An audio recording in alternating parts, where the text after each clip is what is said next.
Hi everyone, my name is Ed and thank you so much for joining me here today at Demand 2024. I'm so excited to share this talk with you about how to write awesome B2B ads. So let's get started.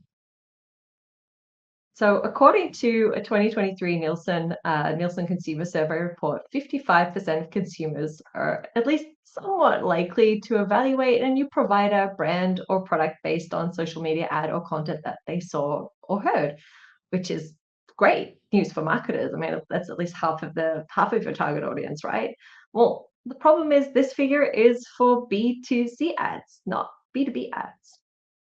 And when you look at B2B ads, actually the situation is pretty dismal. Stats are frequently thrown around, like 71% of B2B ads actually fail to generate any sales at all, which means that 7 out of every 10 people saw a B2B ad in their feed and went, no, just no, and continued on. And that's a shame after all that effort that you put into all of those ads that you're running.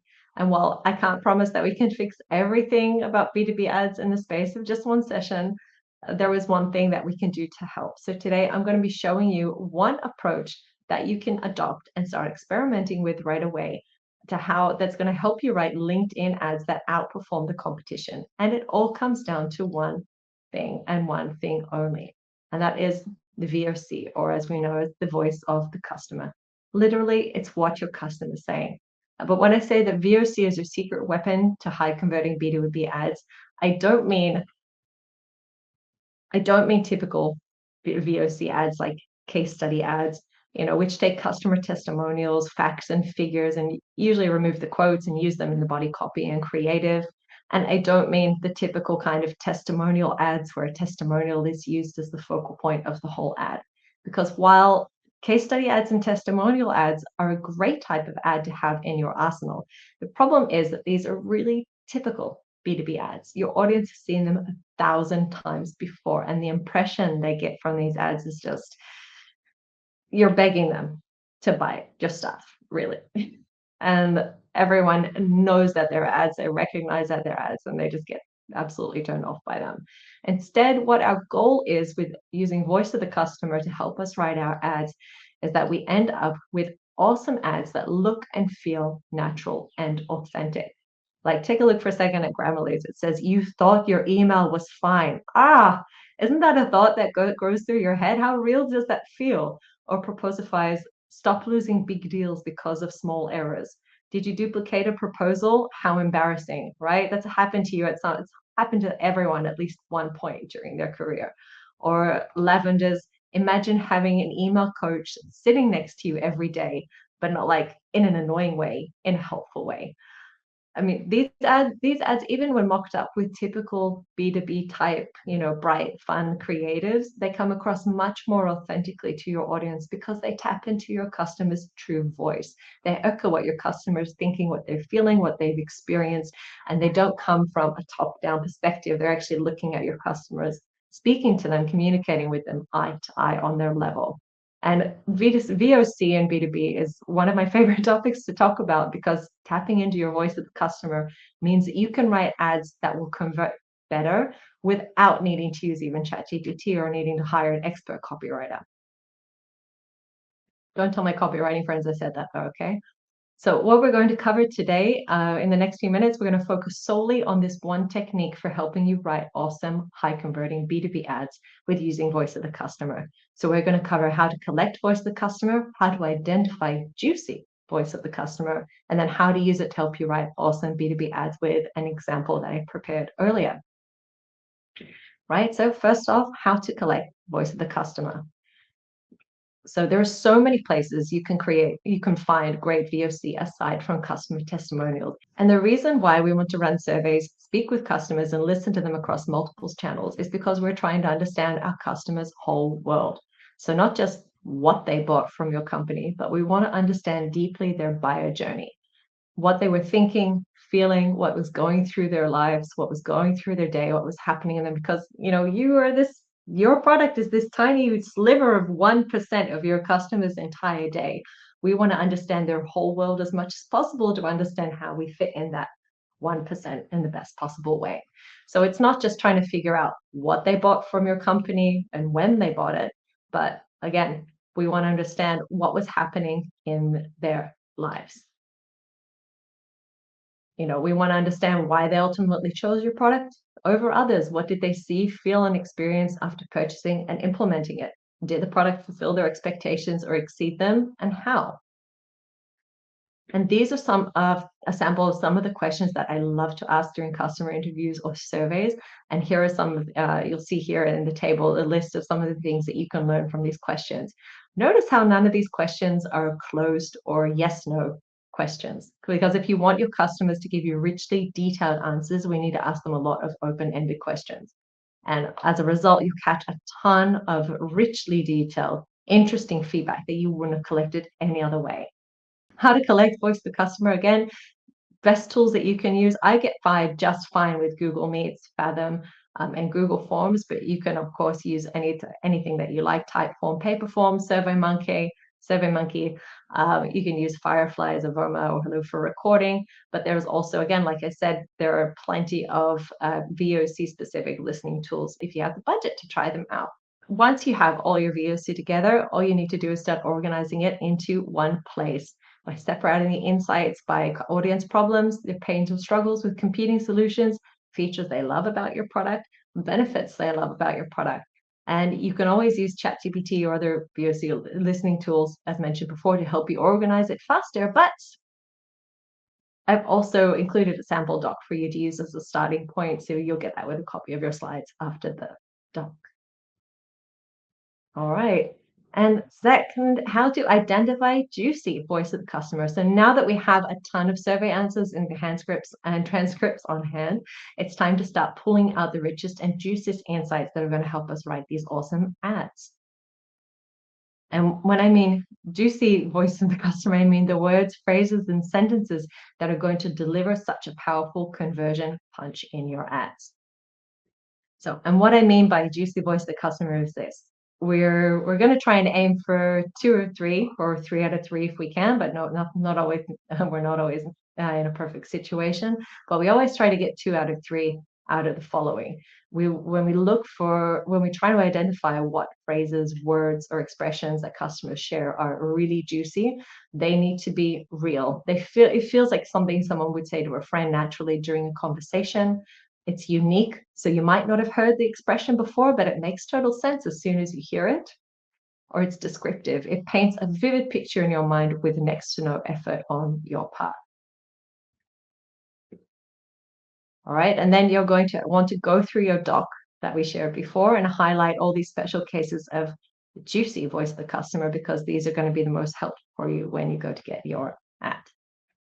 All right, now how to apply the voice of the customer. Now you've got all this wonderfully rich VOC, we get to apply it. And this is the fun part and actually even the easiest part. Writing a B2B ad is going to be so ridiculously easy, because when you have voice of the customer, it's like paint by numbers for your ads. It's even easier than trying to start with a ChatGPT prompt and trying to tweak it endlessly to get it just right. Because with the voice of customer that you have organized in your table, you know exactly what you need to write about and how you should write it. So all you're doing really is filling in the blanks. And the best thing, and to help us get started with plugging the voice of the customer, we have a template to start with. I'm sharing the template. You can get a copy of it with the slides after the end of the presentation.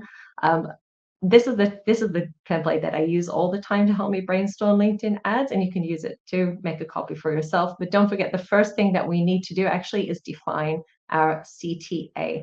So what is the point of a prospect clicking on this ad? Is it to book a demo? Is it to start a free trial? Make sure you pop that in so your ad will stay focused on the end goal. All right, so once we've defined that CTA, you can see here, then of course it's very easy to move forward.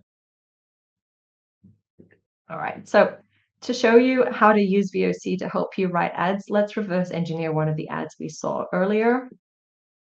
I'd love to start with Grammarly's ad, because I think I thought it was really fun. You thought your email was fine. I love that line personally. It definitely, anyone's ever sent an email that you thought was okay and then you crickets, you never heard back from anyone afterwards. I definitely understand it. So now keep in mind that this is 100% a spec ad, and it's only to demonstrate how to use VOC. I don't work for Grammarly. I'm not associated with them, though I use it. And because I'm not a designer, we're gonna use the same creative just for the fun of it. So let's say we interviewed a customer who loves Grammarly and uses it all the time to help them write business emails to prospects. So a question we would ask them in the customer interview or in a survey would be, describe something that happened to you before you started using Grammarly that made you realize you needed help. Hint, this is question number 6 on slide number 15 that I showed you earlier. And let's say this is what the customer replied with, well, I once spent an hour writing an email to a prospect that I thought was fine, but they never replied to it. I put so much effort and thought into it, but nothing. It was so frustrating and had no idea what I did wrong, so I couldn't fix it. Now, this is super rich contextual voice of the customer, and notice how it fits at least 2 out of 3 of our criteria for juicy voice of the customer. What we highlighted here, it feels real. It's a genuine conversation because it came from a genuine conversation or response. And at the same time, it's highly descriptive. It paints a vivid picture of a frustrated office worker or salesperson without you needing to put a lot of effort into picturing the situation. So let's take this word for word and copy and paste it into our template. Look at that. We're not starting with a blank page anymore. That was easy, wasn't it? And it was even easier than trying to craft the perfect prompt with ChatGPT. So what we need to do next is then tweak the lines so that they speak better to your prospect. So initially they were coming from your prospect's point of view. So they were saying I, so now we need to speak to your customer. So we're going to tweak change the I's over to U's. I also wrote a slightly shorter alternative here below that's using basically the exact same words as the voice of the customer, but changing it up a little by posing it as a question instead of just a statement.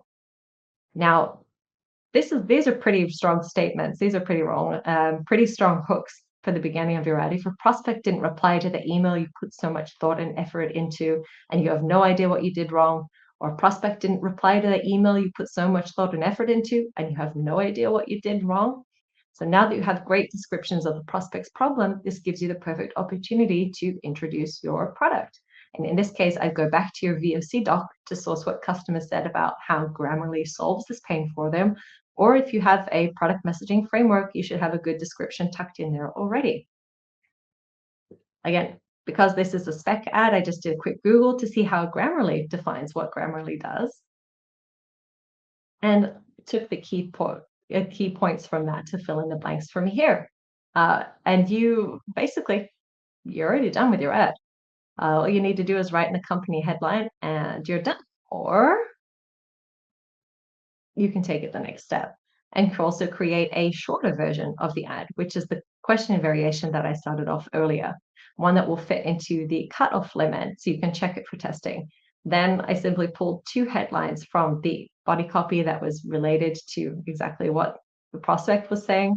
And there we have it. We actually now have 4 ad variations that we can test out based on the copy alone, based on one statement from one prospect in one interview or survey. And this is already without adding the creative back in. But so we can take a look at what the final result might look like. I was able to mock it up in admockups.com, free mockups, which is great when you need to share your ideas with your team or with clients or your boss, so that they could get an idea of what the ad would look like natively in the feed.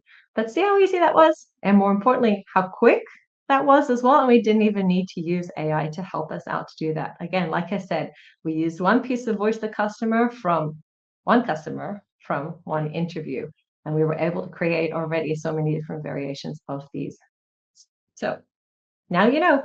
That's it. It was short and sweet today. Now you know how to collect voice of the customer, how to identify juicy voice of the customer, and how to use it to help you write awesome B2B ads. Now it's your turn. I want you to take this, experiment with it, and go have fun and write some awesome B2B ads.